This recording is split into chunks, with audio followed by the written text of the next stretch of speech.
প্রিয় নবী হজরত মুহাম্মদ সাল্লাল্লাহু আলাইহি ওয়াসাল্লামের লাশ চুরির চেষ্টার ভয়ঙ্কর ঘটনা। হিজরি ৫৫৭ সালের এক রাতের ঘটনা। সুলতান নুরুদ্দিন তাহাজ্জুদ ও দীর্ঘ মোনাজাতের পর ঘুমিয়ে পড়েছেন। চারদিক নীরব নিস্তব্ধ, কোথাও কোনো সাড়া শব্দ নেই। এমন অবস্থায় হঠাৎ তিনি স্বপ্ন দেখলেন, স্বয়ং রাসূল সাল্লাল্লাহু আলাইহি ওয়াসাল্লাম তার কামরায় উপস্থিত। তিনি কোনো ভূমিকা ছাড়াই দুজন নীল চক্ষু বিশিষ্ট লোকের দিকে ইঙ্গিত করে বললেন, নুরুদ্দিন মাহমুদ, এরা আমাকে বিরক্ত করছে, এ দুজন থেকে আমাকে মুক্ত করো। এই ভয়াবহ স্বপ্ন দেখে নুরুদ্দিন জাক্কি অত্যন্ত ভীতসন্ত্রস্ত হয়ে ঘুম থেকে জাগ্রত হলেন এবং কিংকর্তব্য বিমূঢ় হয়ে গোটা কক্ষময় পায়চারি করতে লাগলেন। সাথে সাথে তার মাথায় বিভিন্ন প্রকার চিন্তা ঘুরপাক খেতে লাগলো। হৃদয় রাজ্যে ভিড় জমালো হাজারো রকমের প্রশ্ন। তিনি ভাবলেন, আল্লাহর রাসূল তো এখন কবর জীবনে, তার সাথে অভিশপ্ত ইহুদিরা কি এমন ষড়যন্ত্র করতে পারে? কি হতে পারে তাদের চক্রান্তের স্বরূপ? তারা কি রাসূল সাল্লাল্লাহু আলাইহি ওয়াসাল্লামের কোনো ক্ষতি করতে চায়? চায় কি পরজীবনেও তার সাথে ষড়যন্ত্রে লিপ্ত হতে? আমাকে দুজন ইহুদির চেহারা দেখানো হলো কেন? শয়তান তো আল্লাহর নবীর অবয়বে আসতে পারে না। তাহলে কি আমি সত্য স্বপ্ন দেখেছি? এসব ভাবতে ভাবতে সুলতান অস্থির হয়ে পড়লেন। তিনি অজু গোসল সেরে তাড়াতাড়ি ২ রাকাত নামাজ আদায় করলেন। তারপর মহান আল্লাহর দরবারে ক্রন্দনরত অবস্থায় অনেকক্ষণ মোনাজাত করলেন। সুলতানের এমন কেউ ছিল না যার সাথে তিনি পরামর্শ করবেন। আবার এ স্বপ্ন এমন নয় যে যা তার কাছে ব্যক্ত করবেন। অবশেষে আবারও তিনি শয়ন করলেন। দীর্ঘ সময় পর যখন তার একটু ঘুমের ভাব এলো, সঙ্গে সঙ্গে এবারও তিনি প্রথমবারের ন্যায় নবী করিম সাল্লাল্লাহু আলাইহি ওয়াসাল্লামকে স্বপ্নে দেখলেন। তিনি তাকে পূর্বের ন্যায় বলেছেন, নুরুদ্দিন মাহমুদ, এ দুজন থেকে আমাকে মুক্ত করো। এবার নুরুদ্দিন আল্লাহ আল্লাহ বলে বিছানা থেকে উঠে বসলেন। তারপর কোথায় যাবেন, কি করবেন কিছুই ঠিক করতে না পেরে দ্রুত অজু গোসল শেষ করে মুসল্লায় দাঁড়িয়ে অত্যাধিক ভীত সন্ত্রস্ত অবস্থায় ২ রাকাত নামাজ আদায় করলেন এবং দীর্ঘ সময় অশ্রুসিক্ত নয়নে দোয়া করলেন। রাতের অনেক অংশ এখনো বাকি। সমগ্র পৃথিবী যেন কি এক বিপদের সম্মুখীন হয়ে নিঝুম হয়ে আছে। কি এক মহা বিপর্যয় যেন পৃথিবীর বুকে সংঘটিত হতে যাচ্ছে। কঠিন বিপদের ঘনঘটা যেন চতুর্দিকে ছড়িয়ে পড়ছে। তিনি মুখ তুলে আকাশপানে তাকালেন। মনে হলো স্বপ্ন দেখা ওই দুজন লোক যেন তাকে ধরার জন্য দ্রুত গতিতে ধেয়ে আসছে। তিনি সেই চেহারা দুটোকে মনের মণিকোষ্ঠা থেকে সরাবার চেষ্টা করলেন, কিন্তু কিছুতেই তা সম্ভব হলো না। শেষ পর্যন্ত নিরুপায় হয়ে নুরুদ্দিন চোখ বন্ধ করে আবারও তন্দ্রা বিভোর হয়ে শুয়ে পড়লেন। শোয়ার পর তৃতীয়বারও তিনি একই ধরনের স্বপ্ন দেখলেন। রাসূল সাল্লাল্লাহু আলাইহি ওয়াসাল্লামের বক্তব্য শেষ হবার পর নুরুদ্দিন ক্রন্দনরত অবস্থায় বিছানা ত্যাগ করলেন। এবার তার দৃঢ় বিশ্বাস জন্মালো যে নিশ্চয়ই প্রিয় নবী সাল্লাল্লাহু আলাইহি ওয়াসাল্লামের রওজা মোবারক কোনো না কোনো বিপদের সম্মুখীন হয়েছে। তিনি তড়িৎ গতিতে অজু গোসল করে ফজরের নামাজ আদায় করলেন। নামাজ শেষে প্রধানমন্ত্রী জালালউদ্দিন মহীশূরের নিকট গিয়ে গোপনীয়তা রক্ষার প্রতিশ্রুতি নিয়ে স্বপ্নের বিবরণ শোনালেন এবং এ মুহূর্তে তিনি কী করবেন এ ব্যাপারে সুচিন্তিত পরামর্শ চাইলেন। জালালউদ্দিন মহীশূরের স্বপ্নের বৃত্তান্ত অবগত হয়ে বললেন, হুজুর, আপনি এখনও বসে আছেন। নিশ্চয়ই প্রিয় নবীর রওজা মোবারক কোনো কঠিন বিপদের সম্মুখীন হয়েছেন। তাই এই বিপদ থেকে উদ্ধার করার জন্য বারবার তিনি আপনাকে স্মরণ করছেন। অতএব আমার পরামর্শ হলো, সময় নষ্ট না করে অতি সত্বর মদিনার পথে অগ্রসর হন। নুরুদ্দিন আর কাল বিলম্ব না করে তিনি ১৬,০০০ দ্রুতগামী অশ্বারোহী সৈন্য এবং বিপুল পরিমাণ ধনসম্পদ নিয়ে বাগদাদ থেকে মদিনা অভিমুখে রওনা হলেন। রাত দিন সফর করে ১৭তম দিনে মদিনা শরীফে পৌঁছালেন এবং সৈন্যবাহিনী সহ গোসল ও অজু সেরে ২ রাকাত নফল নামাজ আনতে দীর্ঘ সময় ধরে মোনাজাত করলেন। তারপর সৈন্যবাহিনী দ্বারা মদিনা ঘেরাও করে ফেললেন এবং সঙ্গে সঙ্গে আদেশ জারি করে দিলেন যে বাহিরের লোক মদিনায় আসতে পারবে না, কিন্তু সাবধান, মদিনা থেকে কোনো লোক বাইরে যেতে পারবে না। নুরুদ্দিন জুমার খুতবা দান করলেন এবং ঘোষণা দিলেন, আমি মদিনাবাসীকে দাওয়াত দিয়ে একবেলা খানা খাওয়াতে চাই। আমার অভিলাষ সকলেই যেন এই দাওয়াতে অংশগ্রহণ করে। সুলতান মদিনাবাসীকে আপ্যায়নের জন্য বিশাল আয়োজন করলেন এবং প্রত্যেকের নিকট অনুরোধ করলেন মদিনার কোনো লোক যেন এই দাওয়াত থেকে বঞ্চিত না হয়।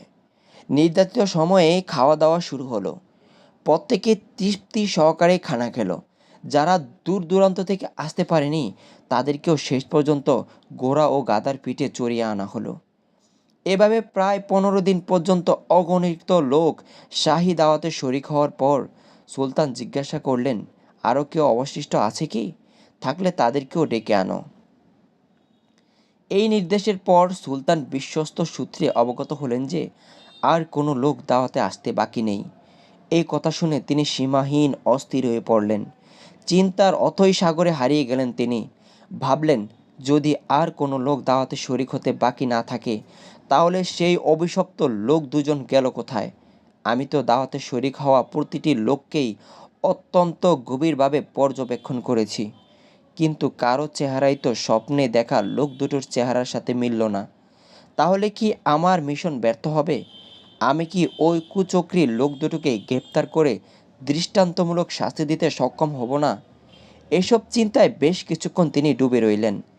তারপর আবারও তিনি নতুন করে ঘোষণা করলেন, আমার দৃঢ় বিশ্বাস মদিনার সকল লোকদের দাওয়াত খাওয়া এখনও শেষ হয়নি।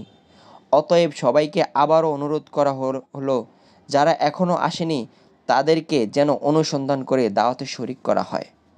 এই কথা শ্রবণে মদিনাবাসী সকলে এক বাক্যে বলে উঠল, হুজুর, মদিনার আশেপাশে এমন কোনো লোক বাকি নাই যারা আপনার দাওয়াতে অংশগ্রহণ করেনি।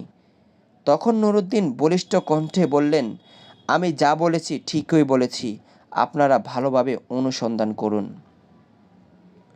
সুলতানের এই দৃঢ়তা দেখে লক্ষাধিক জনতার মধ্য থেকে এক ব্যক্তি হঠাৎ করে বলে উঠল, হুজুর, আমার জানা মতে দুজন লোক সম্ভবত এখনও বাকি আছে। তারা আল্লাহওয়ালা বুজুর্গ মানুষ, জীবনে কখনো কারো কাছ থেকে হাদিয়া তোহফা গ্রহণ করে না, এমনকি কারো দাওয়াতেও শরিক হন না। তারা নিজেরাই লোকদেরকে অনেক দান খয়রাত করে থাকেন, নীরবতাই অধিক পছন্দ করেন, লোক সমাজে উপস্থিত হওয়া মোটেও ভালোবাসেন না। লোকটির বক্তব্য শুনে সুলতানের চেহারায় একটি বিদ্যুৎ চমক খেলে গেল। তিনি কাল বিলম্ব না করে কয়েকজন লোক সহকারে ওই লোক দুটোর আবাসস্থলে উপস্থিত হলেন। তিনি দেখলেন, এ তো সেই দুইজন যাদেরকে স্বপ্নে দেখানো হয়েছিল। তাদেরকে দেখে সুলতানের দু চোখ রক্তবর্ণ ধারণ করল। তিনি জিজ্ঞাসা করলেন, কে তোমরা? কোথা থেকে এসেছ? তোমরা সুলতানের দাওয়াতে শরিক হলে না কেন? লোক দুটো নিজের পরিচয় গোপন করে বলল, আমরা মুসাফির, হজের উদ্দেশ্যে এসেছিলাম। হজ কাজ সমাধান করে জিয়ারতের নিয়তে রওজা শরীফে এসেছি। কিন্তু প্রিয় নবী সাল্লাল্লাহু আলাইহি ওয়াসাল্লামের প্রেমে আত্মহারা হয়ে ফিরে যেতে মন চাইল না, তাই বাকি জীবন রওজার পাশে কাটিয়ে দেওয়ার নিয়তেই এখানে রয়ে গেছি। আমরা কারো দাওয়াত গ্রহণ করি না, এক আল্লাহর উপর আমাদের পূর্ণ আস্থা।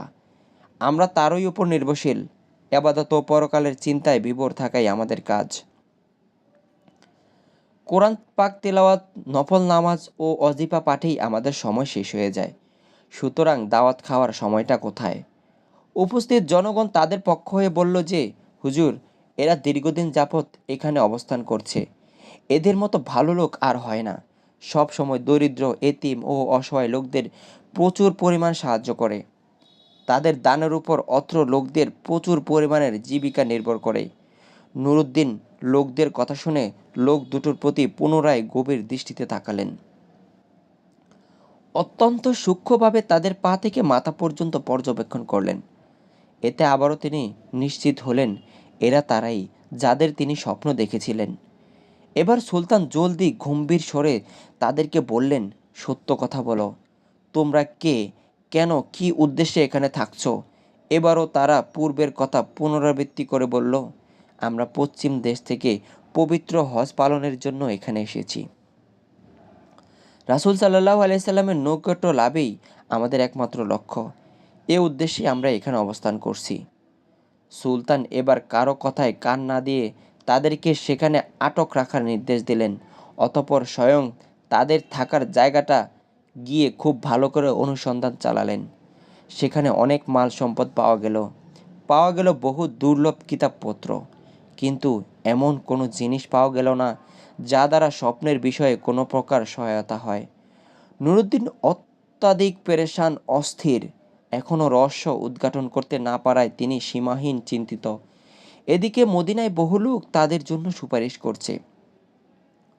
তারা আবারও বলছে, হুজুর, এরা নেককার বুজুর্গ লোক, দিনভর রোজা রাখেন, রাতের অধিকাংশ সময় ইবাদত বন্দিগিতে কাটিয়ে দেন, 5 ওয়াক্ত নামাজেই রওজা শরীফের নিকট এসে আদায় করেন, প্রতিদিন নিয়মিত জান্নাতুল বাকি জিয়ারত করতে যান, প্রতি শনিবার মসজিদুল কোবাতে গমন করেন। কেউ কিছু চাইলে খালি হাতে ফিরিয়ে দেন না। সুলতান তাদের অবস্থা শুনে সীমাহীন আশ্চর্য বোধ করলেন। তথাপি তিনি হাল ছাড়ছেন না। কক্ষের অংশে অনুসন্ধানের দৃষ্টি ফিরিয়ে যাচ্ছেন। গড়ের প্রতিটি বস্তুকে গভীরভাবে পর্যবেক্ষণ করছেন, কিন্তু সন্দেহ করার মতো কিছুই তিনি পাচ্ছেন না। নুরুদ্দিন এক পর্যায়ে সঙ্গীদের বললেন, আচ্ছা, তাদের নামাজের মুসল্লাটা একটু উঠাও দেখি। সঙ্গীরা নির্দেশ পালন করল। নামাজের মুসল্লাটি বিছানো ছিল একটি চাটাইয়ের উপর। সুলতান আবার নির্দেশ দিলেন, চাটাইটিও সরিয়ে ফেলো। চাটাই সরানোর পর দেখা গেল একখানা বিশাল পাথর। সুলতানের নির্দেশে তাও সরানো হলো। এবার পাওয়া গেল এমন একটি সুড়ঙ্গ পথ যা বহুদূর পর্যন্ত চলে গেছে, এমনকি তা পৌঁছে গেছে রওজা শরীফের অতি সন্নিকটে। এ দৃশ্য অবলোকন করা মাত্র নুরুদ্দিন বিজলি আহতর ন্যায় চমকে উঠলেন। অস্থিরতার কালো মেঘ ছেয়ে যায় তার সমস্ত হৃদয় আকাশে। ক্রোধে লাল হয়ে যায় গোটা মুখমণ্ডল।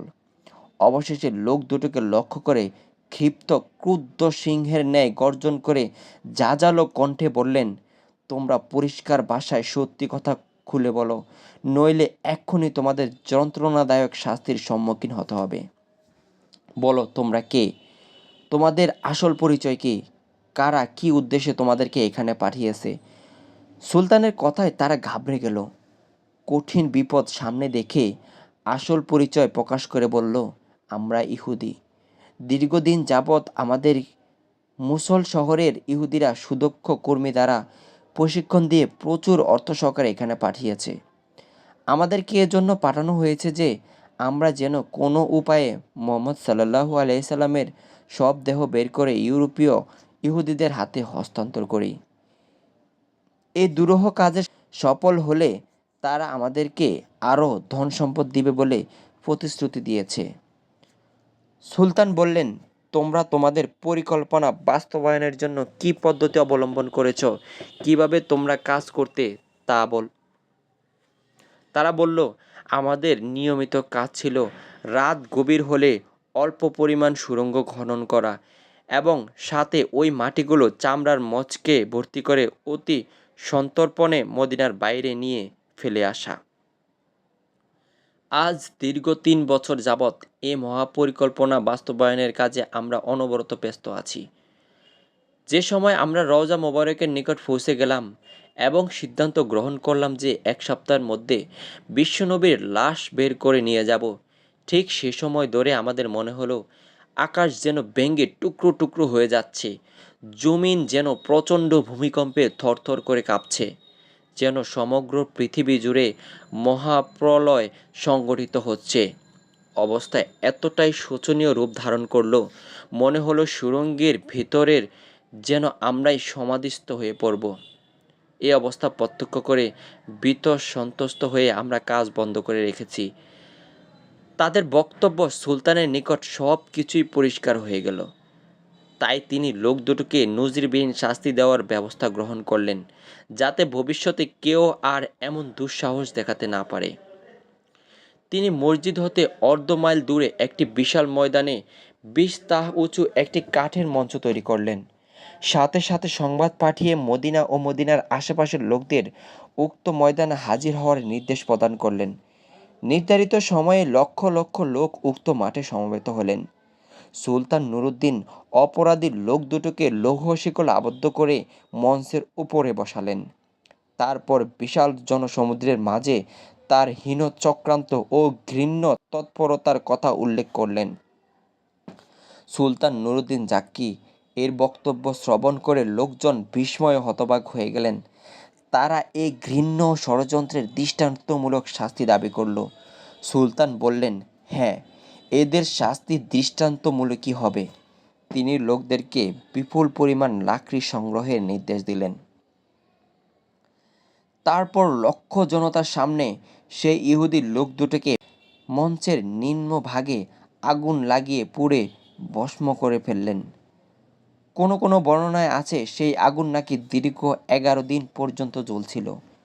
অতঃপর তিনি বিপুল পরিমাণ অর্থ ব্যয় করে 1000 মণ সীসা গলিয়ে রওজা শরীফের চারপাশে মজবুত প্রাচীর নির্মাণ করে দেন, যেন ভবিষ্যতে আর কেউ প্রিয় নবীজির কবর পর্যন্ত পৌঁছাতে সক্ষম না হয়। তারপর তিনি কায়মনোবাক্যে আল্লাহ পাকের শুকরিয়া আদায় করলেন এবং তাকে যে এত বড় খেদমতের জন্য কবুল করা হলো সেজন্য সপ্তাহকাল ব্যাপী আনন্দাশ্রুর বিসর্জন দিলেন। ইতিহাসের পাতা থেকে অবগত হওয়া যায় যে নুরুদ্দিন ইন্তেকাল করলে ওসিয়ত মোতাবেক তার লাশকে রাসূল সাল্লাল্লাহু আলাইহি ওয়াসাল্লামের রওজা মোবারকের অতি নিকটে দাফন করা হয়।